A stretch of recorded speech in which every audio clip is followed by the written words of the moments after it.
자, 이번에는 일정한 회색 데이터에 대해서 말해보고자 합니다. 이 데이터의 목적은 물체가 회색되었을 때, 즉 가림이 있었을 때 그 원래의 형상을 추정, 예측하는 데 있습니다. 또한 이 데이터를 활용하여 복원 대상 이미지의 주변에 있는 픽셀 정보를 추정하는 기존의 접근법을 넘어서 그 정보를 기반으로 새로운 데이터를 생성하는 생성형 AI의 발전에 기여할 것으로 기대하고 있습니다. 우측의 손상된 상태의 원본 이미지에서 모델을 적용하여 복원되는 과정을 살펴봅시다. 1번은 손상된 원본 이미지를 보여주고 있고 그 이후의 이미지는 복원 모델을 적용하여 복원되어 가는 과정을 보이고 있습니다. 이렇게 모델이 회색된 부분을 효과적으로 복원하는 과정을 관찰함으로써 어떻게 회색된 객체의 본래의 형상을 추정하는지에 대해서 이해해 볼 수가 있는 것이죠. 일정한 회색 데이터를 수집하는 데 필요한 데이터의 획득 및 수집 기준은 다음과 같습니다. 촬영 포맷은 풀 HD 가로 1920에 세로 1080 이상의 고해상도로 이미지를 사용합니다. 메타데이터에는 다양한 정보를 포함시키고 있고 예를 들어서 파일명, 저작권자, 촬영 장소 식별 아이디, 촬영 일자 등을 포함시키고 기록합니다. 수집 정보에는 고정된 타겟 객체와 유동적 회색 객체를 선정해야 합니다. 데이터 수집 과정에서는 타겟 객체의 회색 수준이 0%에서 95%까지 5개 단계의 회색 단계를 구분해야 합니다. 마지막으로 촬영 세팅 기준에 대해서 알아보겠습니다. 촬영되는 영상의 길이는 10초에서 20초 사이를 권장하고 있습니다. 그리고 촬영 각도 또한 눈높이보다 높았던 하이, 눈높이의 아이, 눈높이보다 낮았던 로우로 구분하며 하나의 프레임에는 타겟 객체가 3개 이상 등장하도록 촬영을 해야 합니다. 이제 일정한 회색 촬영 방법에 대해서 알아보겠습니다. 먼저 이미지상에서 객체는 타겟, 어클루전, 그리고 노멀로 구분합니다. 앞에서 보신 바와 똑같습니다. 이때 타겟은 대상 객체, 어클루전은 가림을 위한 회색 객체, 그리고 노멀은 가림에 관계가 없는 일반 객체를 나타내고 있습니다. 일정한 회색 촬영에서는 타겟이 어클루전에 의해서 가려지는 상황을 연출하는데요. 이때 중요한 점은 카메라와 같은 수집 장비가 움직이지 않고 고정된 상태로 유지하면서 어클루전 객체의 움직임으로 타겟 객체가 가려지는 다양한 상황을 연출하는 것입니다. 다음으로 각각의 객체의 임무에 대해서 알아봅시다. 타겟 객체는 가려짐의 대상이 되는 객체입니다. 다양한 상황에서도 가려짐의 정도, 즉 회색률을 측정하여 비전 기술 분야에서 중요한 메타 정보로 활용됩니다. 어클루전 객체는 장애물의 역할을 담당합니다. 이 객체는 타겟 객체를 가릴 용도로 사용되는 것이죠.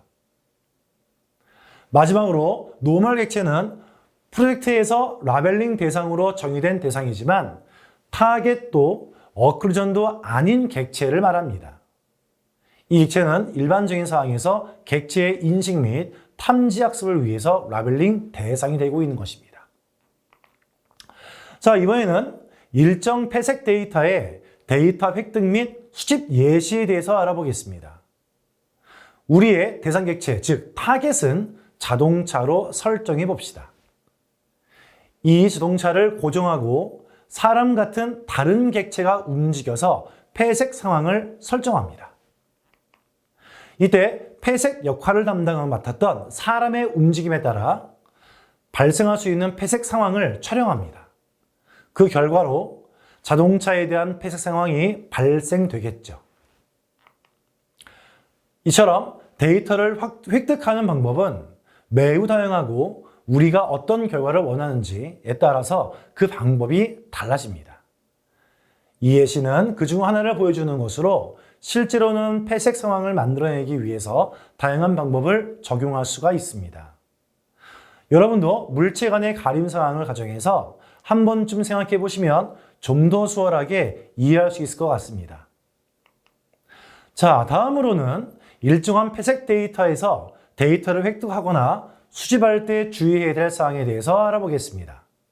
자, 먼저 일정한 폐색은 각 상황별로 3개의 카메라 앵글, 5개의 폐색 단계, 그리고 평균 3개의 객체를 포함해야 합니다. 여기서 평균 3개의 객체란 타겟 객체 1개와 그리고 폐색 객체 2개 이상, 4개 정도를 의미하고 있는 것이죠. 촬영할 때는 타겟 객체가 프레임에서 잘리지 않도록 주의해야 합니다. 반면 폐색 객체의 경우 프레임 밖에서 잘려나가는 것을 70%까지 허용합니다. 하지만 사람이 폐색 객체인 경우 머리가 잘리지 않도록 특히 주의해야 합니다. 왜냐하면 객체 인식을 위함이겠죠. 촬영 시에는 빛범진 현상 등이 일어나지 않는 상황에서 반드시 수집해야 합니다. 또한 다양한 형상을 가지고 있는 객체의 경우 다양성을 확보하기 위해 다른 형상의 객체를 사용해야 합니다. 타겟 객체는 항상 하나만 존재해야 하며 여러 타겟 객체가 동시에 등장하는 것은 피해야 합니다. 다음으로 수집 데이터 에러 기준에 대해서 말해보겠습니다. 촬영 중 0.2 어긋난 이미지는 에러로 간주합니다. 이는 줌을 이용해서 촬영된 이미지에서 0픽셀 이상 어긋나는 경우를 의미합니다. 또한 수집 매뉴얼에 명시된 촬영 포맷에서 벗어난 이미지 또한도 에러로 간주합니다. 사람 또는 객체가 70% 미만으로 등장한 이미지도 에러입니다. 일정한 폐색 데이터에서의 데이터 정제는 데이터 수집 후 라벨링 작업을 진행하기 이전에 이루어지는 과정입니다. 이 과정에서는 데이터의 품질을 높이고 불필요하거나 부정확한 데이터를 제거하는 등의 데이터를 구축 목적에 맞게끔 조정하는 작업이 이루어지죠. 그리고 필요한 경우에는 데이터 정제 과정에서 비식별화를 진행합니다. 데이터에서 개인을 특정할 수 있는 정보를 제거하거나 변조하여 데이터의 활용성은 유지하면서 개인정보 노출의 위험을 줄일 수가 있습니다. 이처럼 데이터 정제는 수집된 데이터가 구축 목적과 일치하는지 확인하고 필요한 정보를 추출하며 필요한 경우 개인정보 보호를 위한 비식별 작업을 진행할 수 있습니다.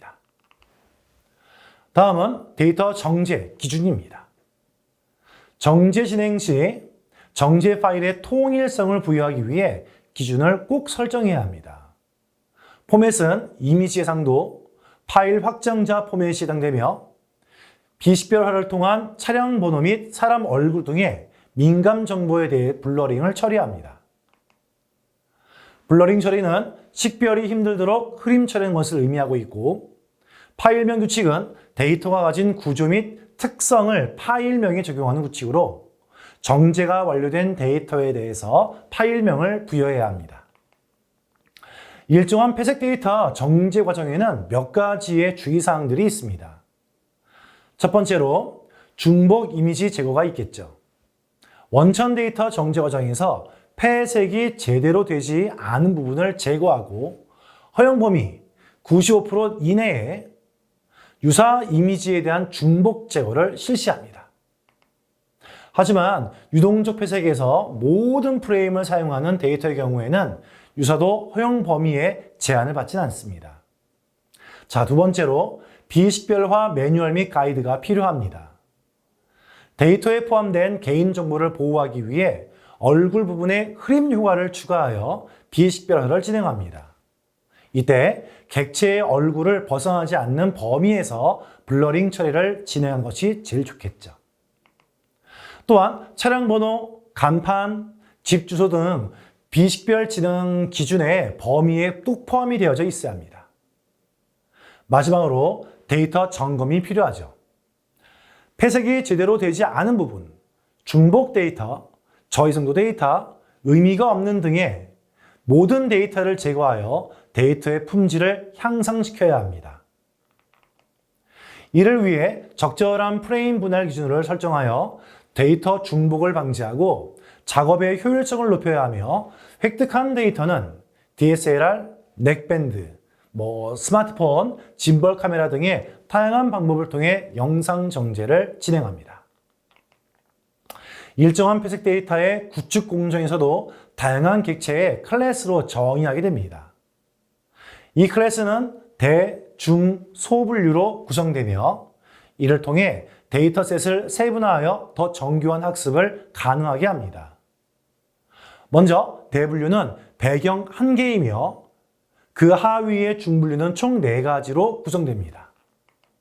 이 중분류에는 자연, 지면, 건축물, 건물 요소로 구성되어져 있습니다. 그리고 중분류 내에서는 소분류가 또 존재합니다. 총 21가지의 소분류가 있으며 이것들은 중분류 내의 세부 객체들로 의미하고 있습니다. 예를 들어 자연 관련 중분류에는 하늘, 물, 나무와 같은 특정 사물들이 소분류로 구분될 수가 있죠. 이어서 객체가 대분류인 경우에도 살펴보겠습니다. 대분류는 객체 1개이며 그 하위로 중분류 총 11가지로 구성됩니다.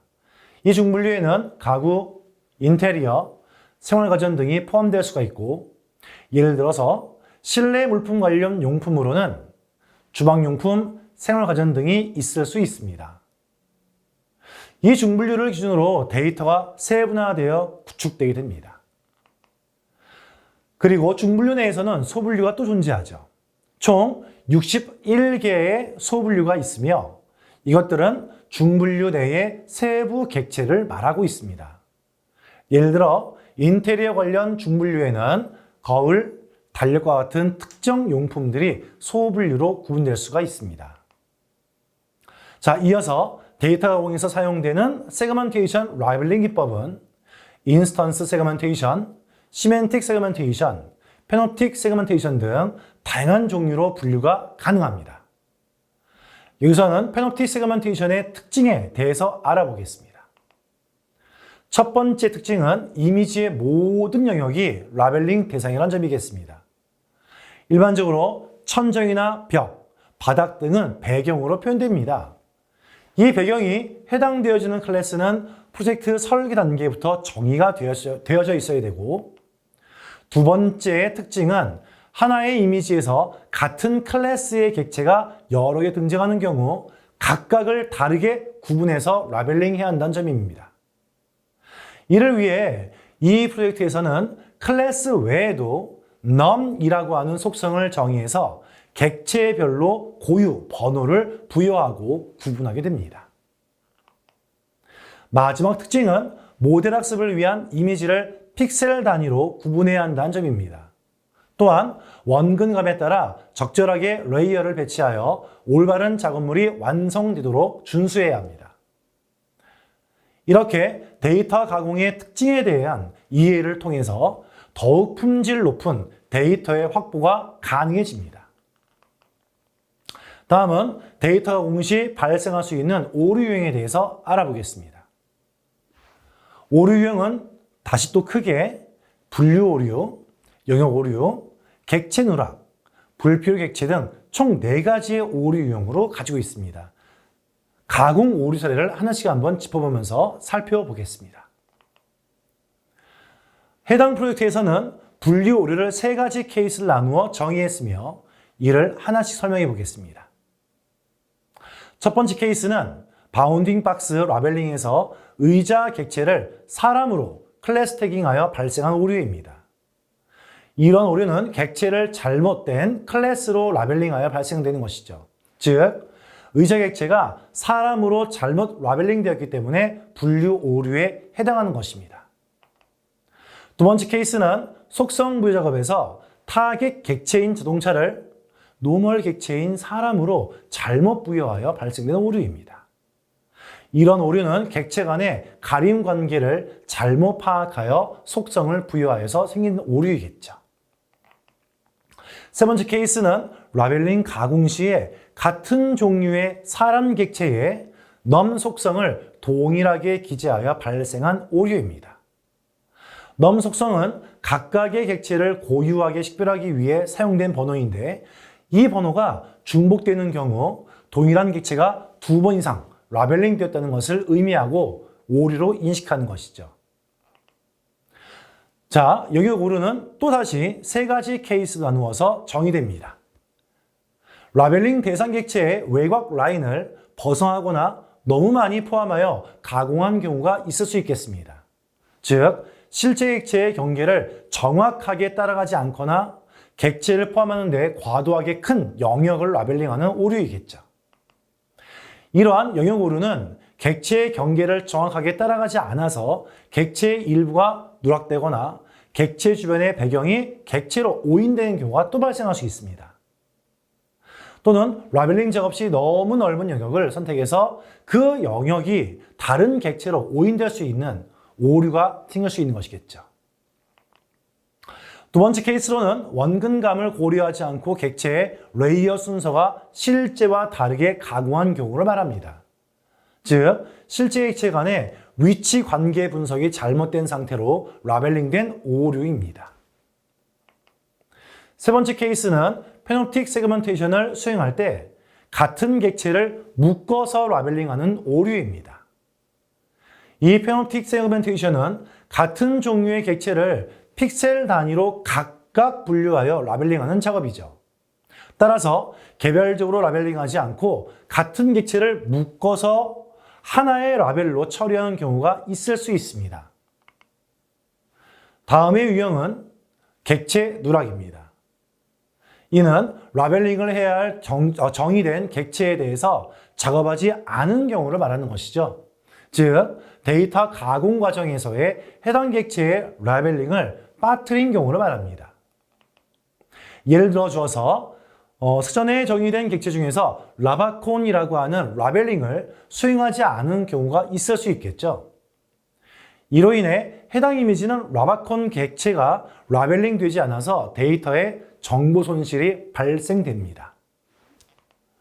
마지막의 오류 유형은 불필요 객체입니다. 이는 정의하지 않은 객체를 라벨링 작업에서 처리한 경우를 말하죠. 즉, 데이터 가공 과정에서 필요하지 않은 객체를 추가로 작업하여 오류가 발생된 상황입니다. 예를 들어 아래 예시 이미지와 같이 인스턴스 세그멘테이션 라벨링을 수행할 때 사전에 정의된 객체에 없는 실외 창문과 같은 객체에 대한 라벨링을 수행할 수도 있겠죠. 데이터 가공 과정에서 이러한 불필요한 객체를 제거하거나 정확한 라벨링을 위해서 필요한 객체만 처리하도록 수행해야 합니다. 마지막으로 지금까지 배운 내용들을 다시 한번 짚어가는 시간을 가져보겠습니다. 자, 1차 시에서는 초거대 AI에 대해서 배웠습니다. 초거대 AI 또는 슈퍼자이언트 AI, 하이퍼스케일 AI는 파라미터가 많아 스스로 학습하고 사고 판단할 수 있는 AI를 말하는 것이죠. 인간의 뇌 구조를 상당히 많이 모방했습니다. 파라미터의 수가 많을수록 AI의 데이터 분석 성능이 비약적으로 증가합니다. 이때 주요 데이터셋으로는 이미지넷, 코코, 셀럽A, 오픈 이미지, 플레이스, CIFAR100 등이 있습니다. 자, 그리고 2차 시에서는 비전 기술에 대한 학습을 진행했죠.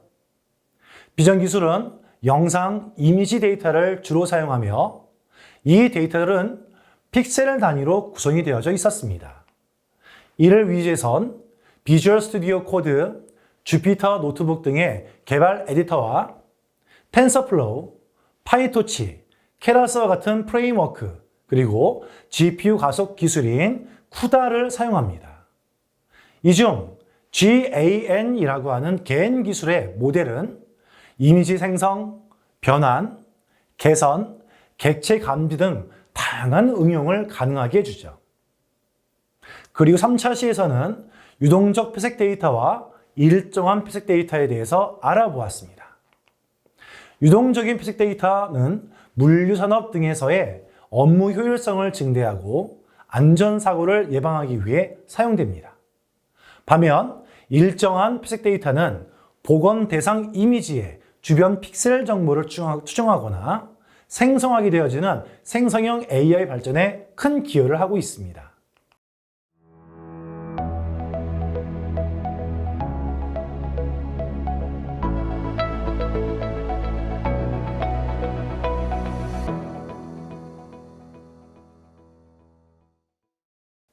지금까지 배운 내용들을 바탕으로 인공지능의 다양한 분야와 기술을 이해하고 활용할 수 있게 되었습니다.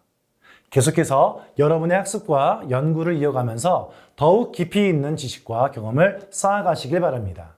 문의사항은 화면에 안내된 주소로 문의해 주시면 되겠습니다.